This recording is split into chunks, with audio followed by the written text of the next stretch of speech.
Couple of emails, 10 to 8 the time. Couple of emails then coming to you, Nick, for your call. Andrew Bunch says supporters of Johnson have to accept now he's going to take the Tory party down with him. John says we've had the vote, now's the time to move on. Jackie in Watford, what's the matter with this country? No one accepts a democratic vote anymore. Meanwhile, Alex in Chelmsford, I was amazed to hear my staunch Tory-supporting father tell me Boris is a lying rat who doesn't care about the rules. When your die-hard supporters abandon you, it must be near the end. Let's pick up on some of that conversation now with the Deputy Prime Minister and Justice Secretary Dominic Raab responding to last night's vote. You have a piece in today's Sun newspaper, Deputy Prime Minister, a veritable paean of praise to the PM. Why would it appear you cannot persuade so many of your own party, though? Good morning. Morning, Nick. Well, look, I think the Conservatives has always been a big tent. We've always had dissenting voices as long as I've been in politics. But the reality, and I should say, that is one of the formulas for success for the Conservative Party, is we bring together people from different backgrounds of different views. But at the same time, I'd just make the point, the PM won the vote yesterday with 59%, by 63 votes. That's actually a bigger share than he won the leadership by. And we've had that process now. And I think it's important to respect the result, as we would have, of course, been implored to do if it had been gone the other way. And now what the country, and I think your listeners, but the country at large will expect, is us to focus on them, not the internal conversation.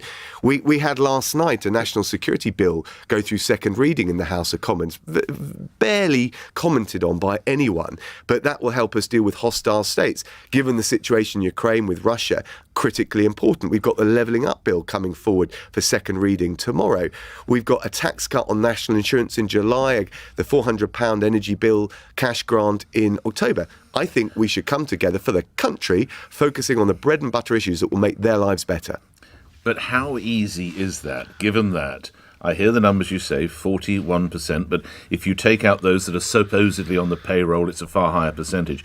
If the Prime Minister and all his colleagues are beset with the biggest act of self-harm since Vincent van Gogh chopped his ear off, how on earth are you all meant to get on with the job? Well, look, as I said... Well, it was the biggest act of self-harm since Vincent, isn't it? It's quite extraordinary. I'm chewing over that particular aesthetic and historic comparison and trying to work out quite what it means. But I'm not going to give you any Will you agree it was an act of metaphors. self-harm? Will you agree it was an act of self-harm, last night's vote? The way I describe it is I think when the Conservative Party is in Westminster talking to itself, it's a big distraction from the bread and butter issues that I think people expect us to be getting on with. And I just listed to you from the cost of living through to the situation in Ukraine and everything in between. I'm finalising the Bill of Rights so that we can get that delivered. We've been talking about that for years. I wrote a book on it in 2008. A great opportunity for us to deliver on something to restore a bit of common sense to our justice system. I'm working with the Attorney General, with the Home Secretary, on driving up the number of convictions for rape. There are so many important issues that bind the country together, but also Conservative MPs together. I think we draw a line in the sand after this vote. It was clearly and decisively won. We move forward to deliver for the people of this country, and that is the way we do the right thing by our constituents, but also, frankly, I think rout Labour, because Labour don't have a credible alternative plan, and this is where we should be focused. Delivery. How confident are you can count on your rebellious colleagues to vote for your policies and your bills as they go forward, Deputy Prime Minister? Well, I think the thing I'd point to is that we had the National Security Bill go through second reading, actually without a vote, I believe, last night. And I think there's a huge amount when you look at our policy agenda that binds us all together. It's the way it is in the Conservative Party. And I think the best forward momentum will be to be focused on that because, of course, it's all the great stuff that the people of this country, from the towns to the shires and the suburbs and everywhere in between, want us focused on. And actually delivering for people is the best glue in the Conservative Party and the right thing for the country. Other matters, is your cabinet colleague Nadine Dorries correct when she accuses Jeremy Hunt of duplicity? I always avoid blue on blue. I think actually, though, Nick, that is a good illustration of the risks, the pitfalls that lie ahead of us if we carry on talking amongst ourselves about ourselves.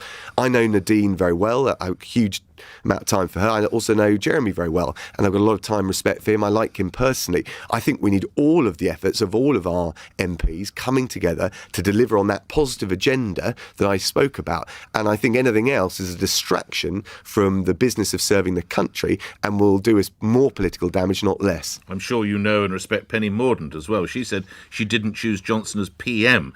I wonder what she means by that, Mr. Raab, and whether that shows a sign of disloyalty. Well, she's pointing out that she's supported him even though she didn't, and I think that's, the right thing to do. We look, when we have these votes, whether it's for leaders or votes of confidence, you've got to respect the outcome. That is inherent in the British sense of fair play, and I think the Conservative Party, that you have the debate.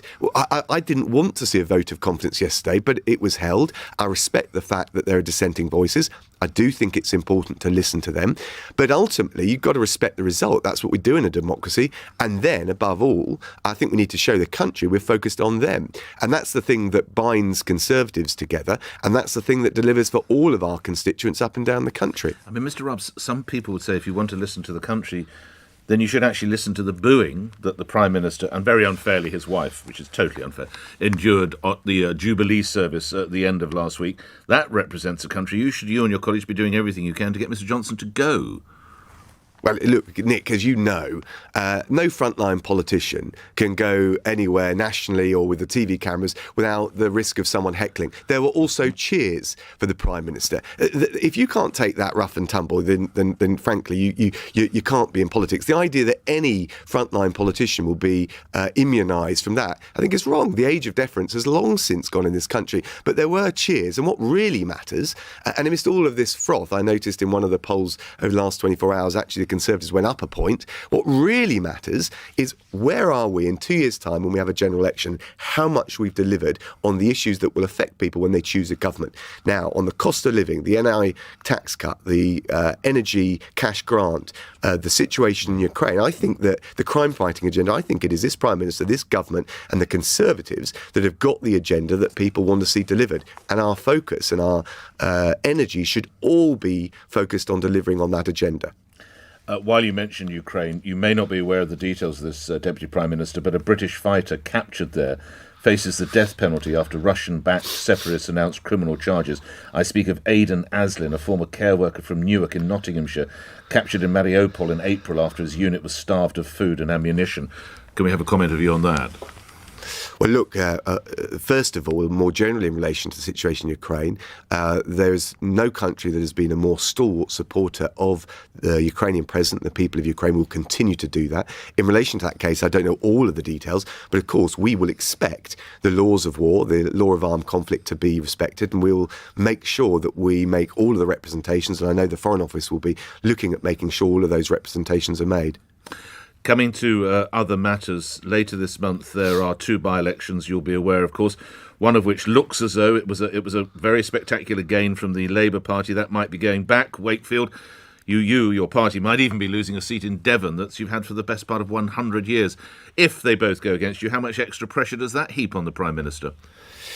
Well, by-elections are always a challenge for mid-term governments, but I've been down to Tiverton. We've got a fantastic candidate in Helen Herford and a really positive agenda. She's a local head teacher, or that's her background, and a really positive agenda. I'll be going up to Wakefield. But at the end of the day, by-elections often are an opportunity for protest vote in a way that a general election isn't. It's governments of the day often lose by-elections to go on and win them at a general election. But we'll do everything we can to win both of those seats and support both of those great candidates up there. But what really matters, I said, Nick, is not what's happening the next few days or weeks. What matters is our track record of delivering for the people of this country, from the cost of living to the other issues that matter to them, the NHS backlog post-COVID, bearing down on that, the skills agenda, the levelling up agenda, the Bill of Rights. And I think making sure we spend the next 2 years relentlessly focused on that is the surest way to return a Conservative government in 2 years' time. And lastly,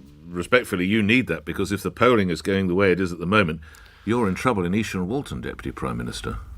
Well, look, the reality is we'll have a close fight in Esher and Walton, but I'm confident we've got the agenda. I'm confident we've got the team to deliver. But you're right. We need to spend the next 2 years in my patch, but elsewhere, showing that we're focused on the people of this country and certainly not engaged in more of the distractions of internal Westminster navel gazing. I'll leave you to ponder Vincent van Gogh's left ear, and thank you very much indeed. Dominic Raab, Deputy Prime Minister's Justice Secretary, appearing here on LBC, where at 8 o'clock the news is next. On your radio, on Global Player, and Play LBC. leading Britain's conversation. This is LBC. From Global's newsroom at 8 o'clock, after surviving a bruising confidence vote, Boris Johnson has promised to drive forward the government's agenda. The Prime Minister won last night's secret ballot of Tory MPs, but 41% of them voted against him. His former communications director, Will Walden, has told Nick Mr Johnson appears to be in denial. Short of losing, this is the worst possible result